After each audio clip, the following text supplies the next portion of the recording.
All right, so now what I'm going to do is I'm going to have Val help me diagnose a late stage deal about 5 days away from final contract review and signing. Make sure I didn't miss anything and there aren't any surprises as we go through this, and see what she comes up with. Hey, I am Val. What are you working on? Hey Val, I've got a late stage deal. We're about 5 days away from the final contract signing. I want to pressure test it, make sure I'm not missing anything. I don't want any surprises. All right. Walk me through what is driving this deal on their side. What is the business issue in their words and who owns it?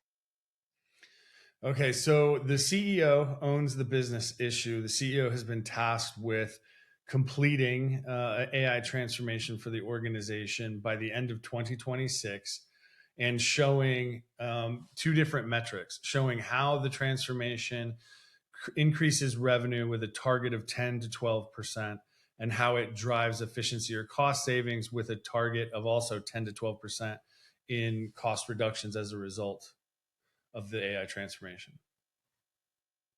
Good. That is a real business issue. Now tell me what the CEO believes is preventing them from delivering that 10 to 12% revenue lift and 10 to 12% cost reduction by end of 2026. So when we talk about the obstacles or the things that have slowed them down to this point, they were late to the AI game. They had, deployed an LLM across the enterprise. That was pretty much it. When we first engaged with them, there were actually several members of the executive leadership team that had not even touched the LLM, the chatbot, hadn't used it. Adoption across the organization for any of the small AI things they've done have been unpredictable, not consistent.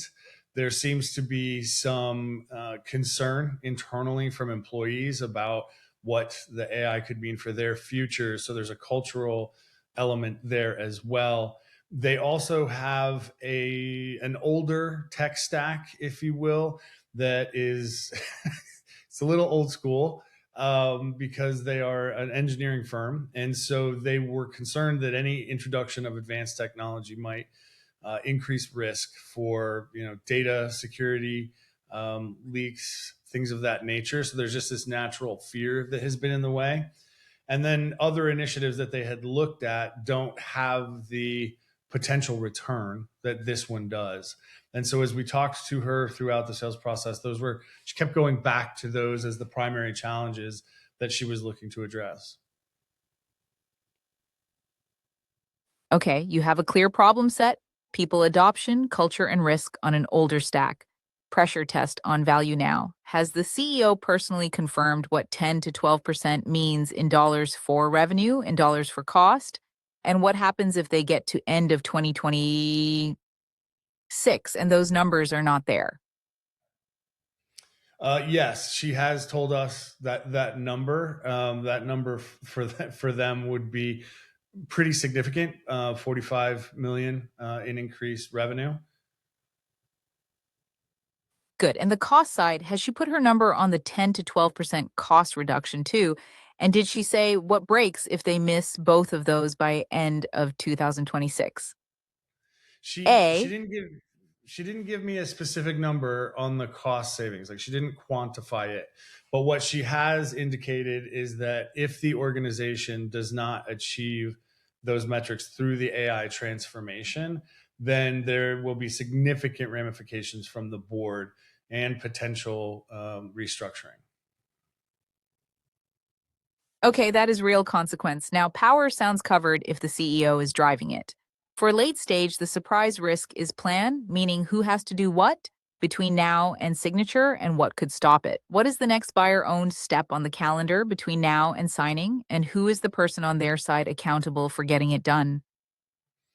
Yep. So we have contact with a COO who has been tasked with setting up the meetings for final legal review. We also have a director of marketing who has been tasked with collecting enough information to quantify success metrics once we kick off the pilot for the program, so we can quantify those in advance of signing the contract. And then we also have an IT person who is collecting some of the technical information we would need to effectively implement our solution. That is a lot of activity, which is good. Here's the pressure test, though. Which one of those steps is the gating item that if it slips, signature slips? And is that step already scheduled with a date? Yeah, the one that could make it slip would be the final legal review. That is, I'm supposed to get confirmation that it should be completed by Wednesday in advance of our Friday meeting. That date is locked in, agreed to by both parties, and they are tracking towards successfully hitting it.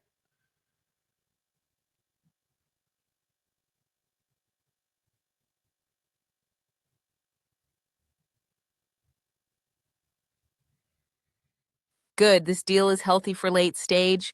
The only clear risk I hear is you do not have a buyer owned quantified cost number yet, but you do have board level consequence and power is engaged. So it is not a signing blocker. You are locked in with a buyer owned plan step, legal review done by Wednesday, then Friday signing meeting. Want to go over another deal or anything else I can help with? No, what's the one thing you would recommend that I focus on or think about that we haven't talked about, that would help me additionally de-risk this deal slipping? The one thing I would focus on is whether the CEO has explicitly told you in plain words that Friday is the decision to sign, not just a meeting to review where it could turn into another round of edits. Has the CEO confirmed that if legal is clean by Wednesday, Friday is a signing meeting with authority to execute? Yes, she has indicated that. Good. You are locked in. Nothing else to de-risk here without overcoaching it. If it slips now, it is usually an internal event you cannot predict, not something you missed in the deal. Want to go over anything else? Yeah, just one more question, really about the CFO. We've talked to the CFO. The CFO is in alignment with the CEO. There's been no indication that the CFO would need to add steps. We've asked those questions. So I feel comfortable with where the CFO sits. I just don't know, and I'm a little worried that maybe they haven't focused on what it's going to take for their organization to assess the security of our solution to implement this AI platform.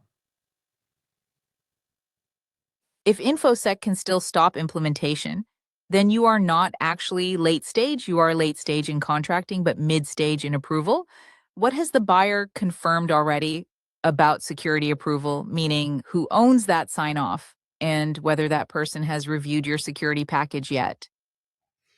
I've asked that question several times. The CEO has continually confirmed that InfoSec does not have approval authority or denial authority in this. It will just be one of the steps that we go through. We have a date built into the plan after contract signing that is 10 days, 12 days out from now for them to complete their review. It's there. It's just one of those things where I've seen other organizations changed their policies quickly because AI is such new tech. And I think I've done about everything I can to manage that here. Just wanted to get your take on it. Your take is right. If the CEO has confirmed InfoSec cannot block, then the only real risk is not InfoSec. It is the CEO being wrong about her own governance. So the de-risk move is simple. Do you have that in writing in the mutual plan? That InfoSec review happens post-signature and does not create a reapproval decision? And has the CEO acknowledged that same thing in the legal scheduling thread? Yes, it has all been confirmed. Good, you are locked in. At this point, you have buyer confirmation, a dated step, and alignment across CEO and COO. If they change policy after signature, that is a delivery and relationship moment, not a deal qualification miss. Nothing else to do here. Okay, excellent. Val, could you put a rundown of this deal against the QP formula into the chat box for me?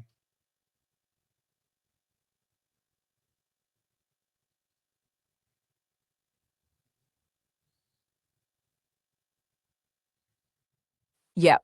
I sent the QPF rundown to the chat box so you can copy it. Thank you, Val. I appreciate it. Been a great session.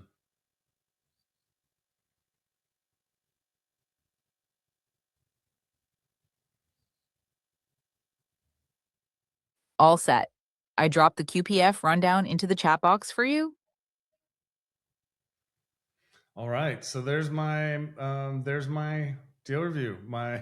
I'll go to the chat over here and pull the information out. So my QP formula rundown's down here, and I'll be able to use that. I could have it automatically drop it into the CRM, but I don't want to. This is Agentic, so I could connect it. Could have it pull in call transcripts if I needed to from recordings with the client. But this again was another situation where I just wanted a quick double check with someone. I didn't want to have to wait to schedule time with my normal coach and find time on the calendar. I wanted it right now as I'm doing the prep work. So nicely done. There it is. Yeah, I'm going to do a wrap up video, just kind of final impressions on the coaching experience. So look for that video next.